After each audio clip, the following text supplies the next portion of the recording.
Hello, everyone. Thank you for joining another Casework stream. Super excited to have Shawn Harper on our stream today.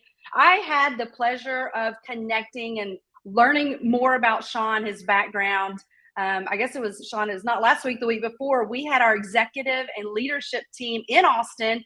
We flew everyone in to come together, align, talk about all the things, culture, our goals, what we wanted to achieve as a company. And Shawn sent everyone on their way with just a, mind-blowing motivational speech. It could not have been more timely based on the messages that we had been talking to our team for the last 2.5 days. So we really enjoyed that. And Shawn, I appreciate you taking time to connect with us today. Thank you for having me. Let's have a good time. Let's go. Let's win. And likewise, had a great time with you. Love your energy. Love your passion for what you're doing. It's really awesome when you have the head of the leadership in the room and everyone is nodding and everyone is in agreement. Notice when I was speaking, I was kind of look to the left and just look at you. Say, okay, where am I at in this? And I was kind of reading your body language, and you're like, everything is lining up. And that's awesome because I wasn't there for the entire time, but the speech still it kind of just fit right in, and it kind of just moved and gave energy to what you're doing. So that's awesome. That's a win. Yeah, for sure. And for those of you that may not know, if you haven't, met Shawn before, he is a former NFL lineman and has played for the Rams, the Oilers, and the Colts. And so what I was, thinking about, Shawn, you asked me this during the motivational speech, have you ever played sports? And of course, I played sports in the past. I'm still competitive to this day. It doesn't matter even how little the competition is. I still want to win at everything. That's right. But the most fun thing is just coach my daughter's sports. And there's so many great life lessons that you learn in playing sports that you can later in life, apply to both your personal and for us, professional goals and such. And so today I really wanted to talk to you. What you shared with us a couple of weeks ago was very empowering and motivational, but it really had to do with how to build a winning culture and team. Sure. And you talked about, to build a winning team, you really can't do that unless you have a strong culture and unless you have a strong core. And you started out just, talking a little bit about first things first, you got to have a strong self-concept. And so I wanted to see if you could, hey, I was listening and I took a lot of notes, Shawn.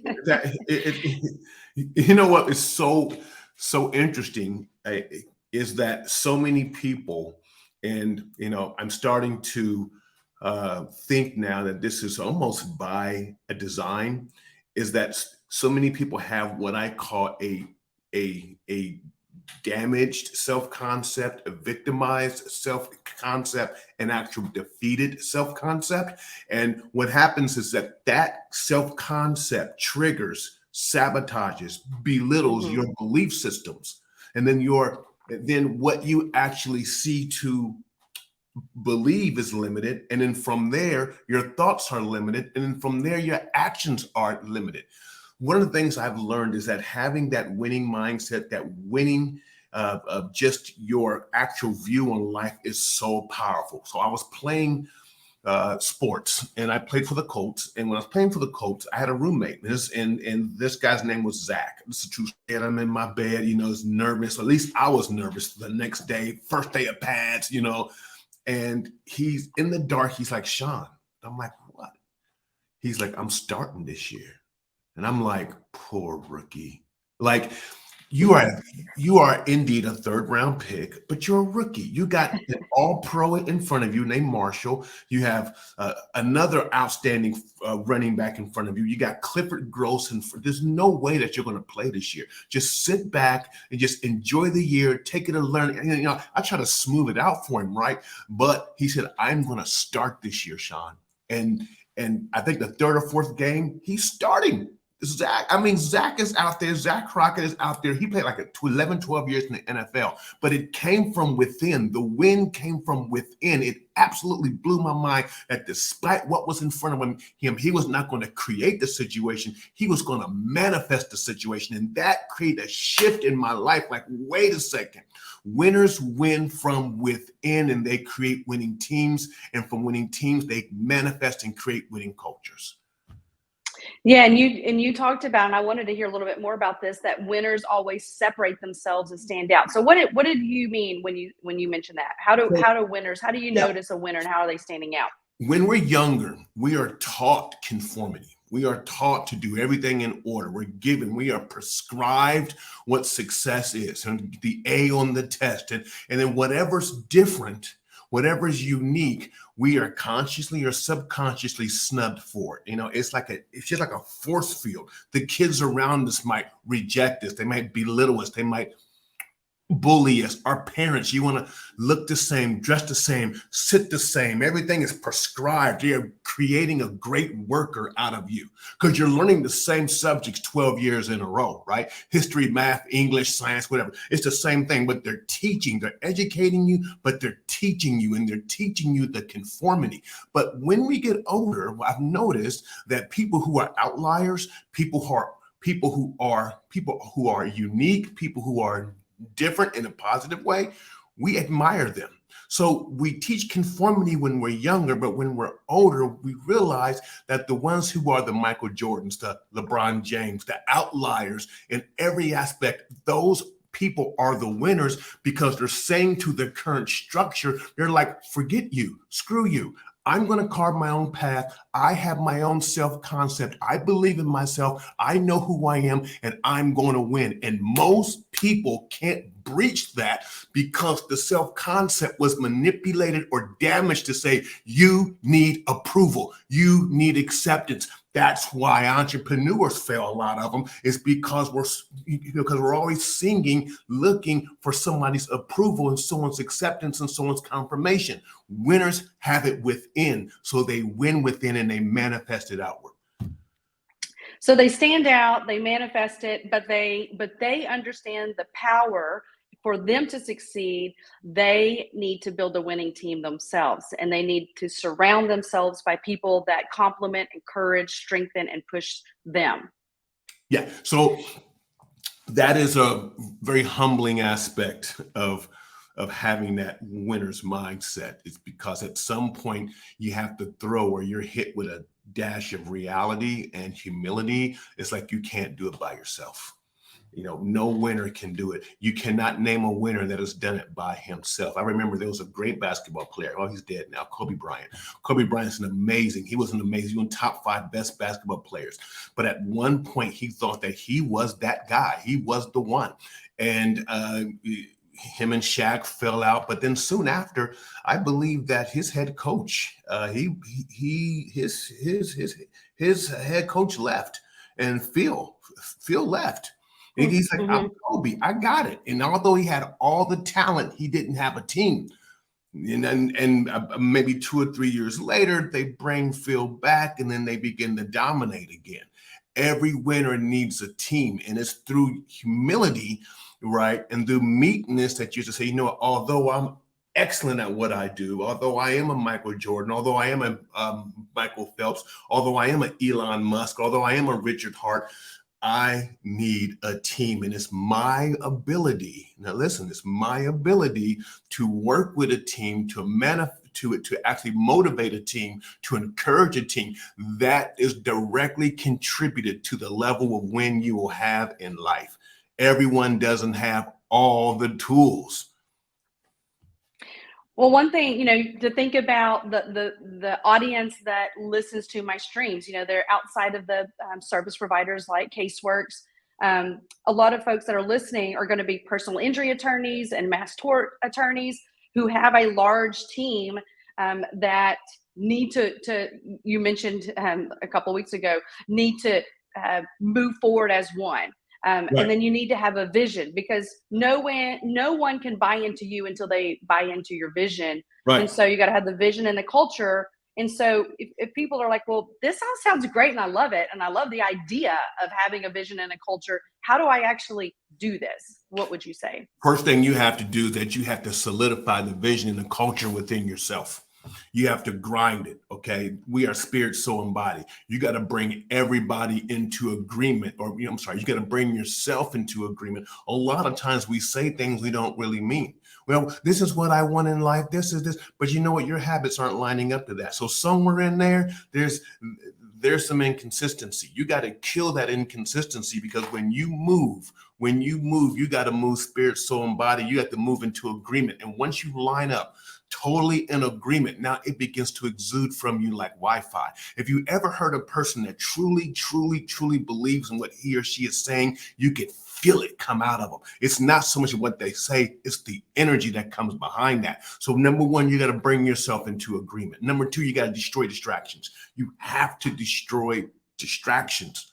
You got to get rid of them. You got to bring yourself up, because whatever you focus on pulls your energy. So now you're locked into 100%. You're locked into, this is where I'm going. This is the goal. This is my leadership role. I am all in, 100% all in, not halfway all in, not 30% all in. And then number three is you have to make a distinction between a distraction and your intentions. Okay. When you line up your intentions, you see it.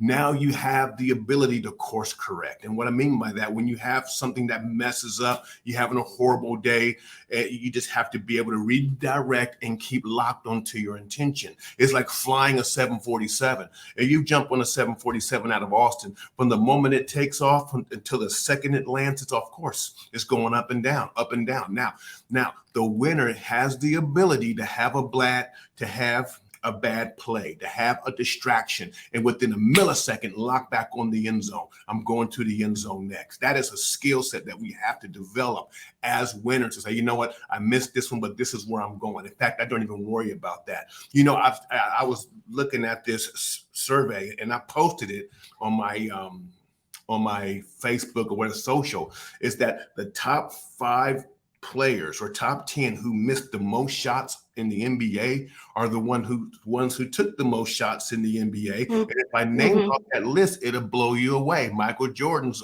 in top 4 on that list, but you don't even focus on the fact that he missed more than he made. Kobe Bryant's on that list. LeBron James is on that list. What is that telling me? Is that you got to shoot your shot, but when you miss that shot, you course correct. I call it tuition. You learn from it, you pull from it, and then you keep going. You keep going, and you never let anything or anyone damage the win within.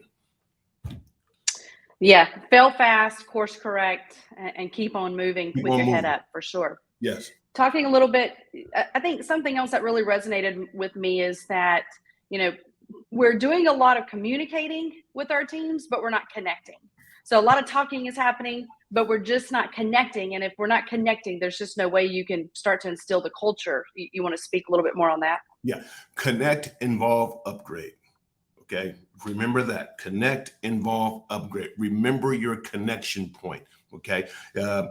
Before you can actually communicate, you have to establish a sense of connection with that individual. Okay. Because now your words have a different meaning. Your words have a different, have the unique ability to penetrate and to pull that out. Because as a leader, okay, as a winner, as a leader, you are always selling. You are always selling. ABC, always be selling. You're always, but we forget the people that we need to sell to the most is not the people out there.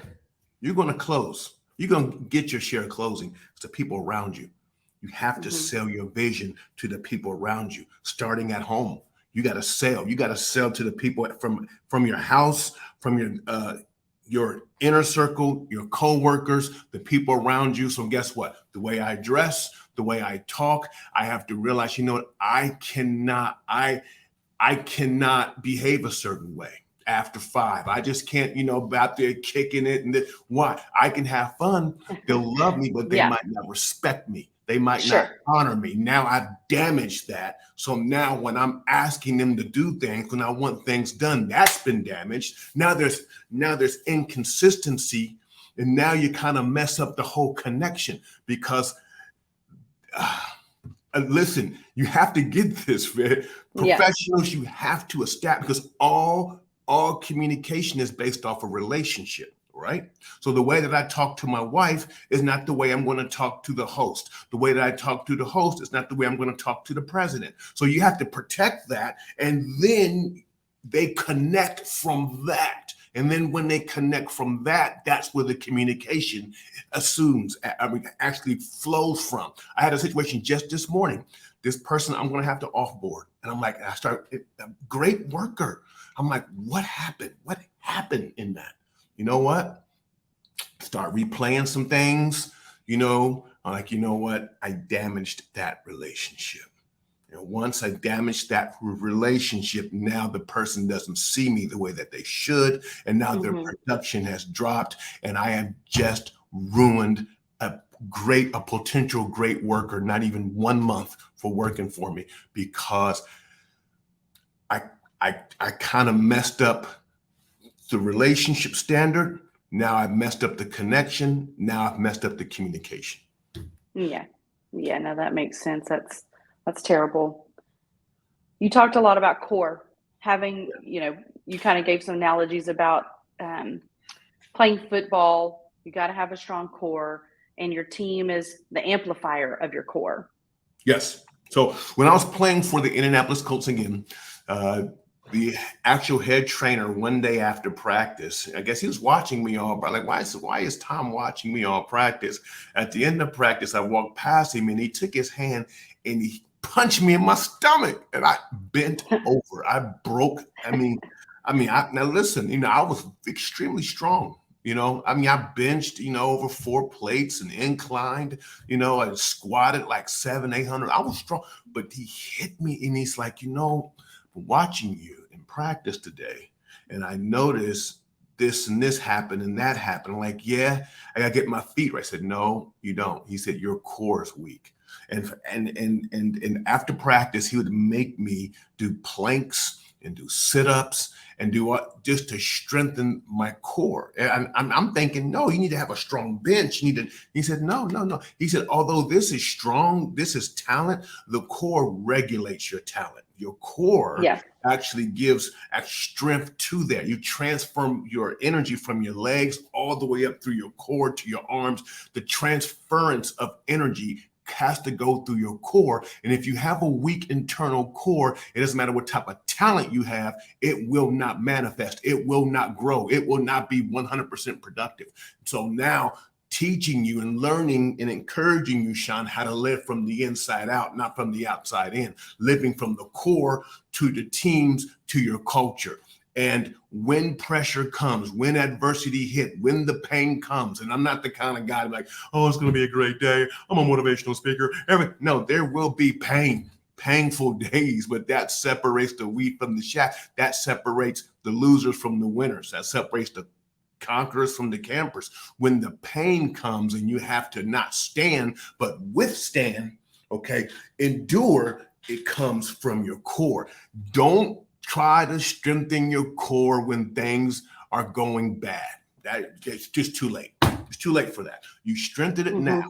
You drive down in your belief systems, your actual reference points of who you really are. For me, is whose I am. And once you have that, when the pain comes, you can endure it. You live from the outside, you live from the inside out, not from the outside in, and you hire and you train from the inside out, not from the outside in. Stop hiring and nurturing talent. It's not always about the talent. It's about the core of who they are. Yeah, Ben, you've had a successful and fast-growing securities company out of Columbus now. Is it going on 20 years? Yep. And so how do you what are some of the things that you do within that company to build culture and to ensure your team has a strong core? To put some of these. Yeah. It can be tough at times because we have guards all over. So, one of the things that I've done, and, they've been fighting with me. They fight with me, and I'm not going to budge on this. Now, I don't ask that you guys do this, but this is what I've done. Is they're like, man, Chief, we need direct deposit, and then I keep pushing back on that. No, man, this company has direct deposit. We should be a discuss. No. You got to come in and get your check. And what do? Why? Because when they come in and get the check, I got food, I got connection. The chief is in the office, or someone else that has really high rank there in the office. Come here, sit down, talk to you. We use what's called a form technique, which is huge. We always ask about their family, their occupation, which is us, their recreation and message, okay, form, okay, and we always ask about that: friends and family, occupation, recreation, message. Okay, I want to know about you, and we get them talking. We build that connection. Mm-hmm. A lot of people leave jobs not because of money as much as because they lose connection. So we force them in the office, and sometimes I love the barbecue, right? Man, I'm gonna make some rap, sometimes, boom, get some and just connect. And then I go out there and I visit and I look them in the eye, shake their hand, talk to them, listen to them. Listen, it's a whole skill set in listening. My cousin is a great speaker, Heather Younger. She talks about active listening. I grew up with her. Active listening. And that's what I do. Some of the things that I do that create the connection and build that. So if you got people working in your office, you have no excuse. It sounds a lot like Truett Cathy with Chick-fil-A. You mentioned this a couple of weeks ago. I'm a huge Truett Cathy fan. Read all of his books and about the legacy that he left behind, and how he would go to all the Chick-fil-A stores, especially if they were, brand new opening. He would be right there rolling his sleeves up, getting to know, the talented team members that were working with him. And sounds like a lot of what he did, just be amongst his team and his people and get to know them on a personal level and have that connection. You know who else did that? Sam Walton. Of the Walmart stores. He would drive around to a lot of the Walmart stores throughout the country, and he would find somebody. No one knew who he was, and then he would go into the Walmart store and he would find somebody doing something right, not doing something wrong, but doing something right. And he would give him like $100 bill or something like that, and he just moved to the next door. Dave Thomas at Wendy's did the same thing. That's cool. Yeah. Yeah, rewarding the good behaviors and the things that you want to see more of. Lastly, and I know you've got a busy schedule, you're doing a million things. You ended on a couple of questions to my team, and I would love to, understand a little bit more. You asked them, do you have the spirit of the organization? And can you say to yourself that you understand the values and you live out those values daily? Right. That's huge. It's moving, which is kind of it's kind of moving away from your actual production and asking yourself, where is the production coming from? Like with American Services, our security firm, one of our core keywords is family. We treat people like family. And I mentioned Maslow's charts of hierarchical needs, right? And one of the core needs of everyone is to feel a sense of belonging, a sense of connection. So guess what? You are at American Services and Protection, our family, and that shoots all the way up. It bucks against policy. It bucks against so much of what we do. So let me give you an example. So an individual comes in and says, I need another cash advance, right? Because inflation's high, stuff is going up, stuff happens, and the policy says, hey, we don't have an extra $200 for you. But guess what? They're not just workers, they're family. You know what I'm gonna do? It's $200. I'm gonna go. I don't want to mess with the policy, okay? Because I don't want to get into troubles, right? But I might go to my personal account, pull out $200. Because why? Because we're family. And let them know this is coming from me, bro. We're family. That right there is like, wow, I belong to something greater than me. I belong to a family. That is what one of our core key actual concepts and values that goes all the way up through the company. So now with your organization is, especially with you, it's like, how do you replicate that throughout your entire organization? It's not what you live by, it's what you live from. Mm-hmm.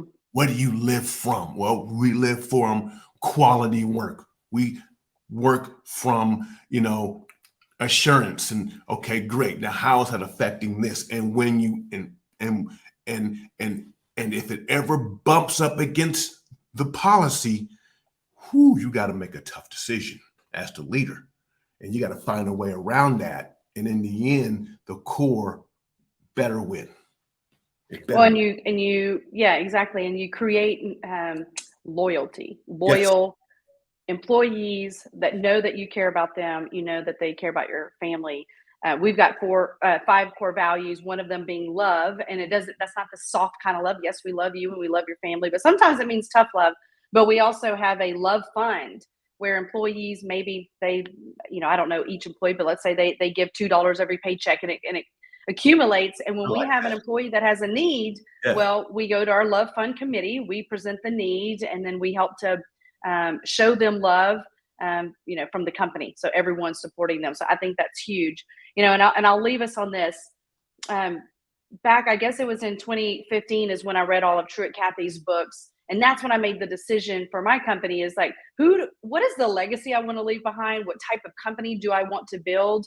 And what kind of foundation, do I want to create? And it was one that I wanted to have a vision, a mission, and also core values that we exude. And we expect everyone on a daily basis to exude our core values. And it starts from top down. And so there's people out there, people that are listening, that they're like, this is a lot of work. And it is a lot of work. I mean, we have to have a culture champion that lives, breathes, eats culture, and how to engage our employees, keep them retained, and keep them happy. Because if you don't spend the time and attention on these valuable aspects of business, you're not going to win. And you're going to have people leaving. That's costly. And the quality of your product or whatever it is that you're offering is going to severely be negatively impacted if you don't spend the time and attention on things like culture, core, connection, and all the things that we talked about. So that's why, man, I loved your speech. Like I said, I recorded it. I've listened to it. My team is still talking about you. So we're excited. And I know that, it was a lot for you to fly down and meet with us, but you made an impression on us. And like I said, I have I've written it up as Shawn's words of wisdom that, I've looked at on a daily basis. It's just important. It's critical to business and winning. And we really appreciate your time then and today. Thank you so much. Yeah, absolutely. Okay, let's do it. Let's go win today. All right. Be blessed. Okay. Thank you, Shawn.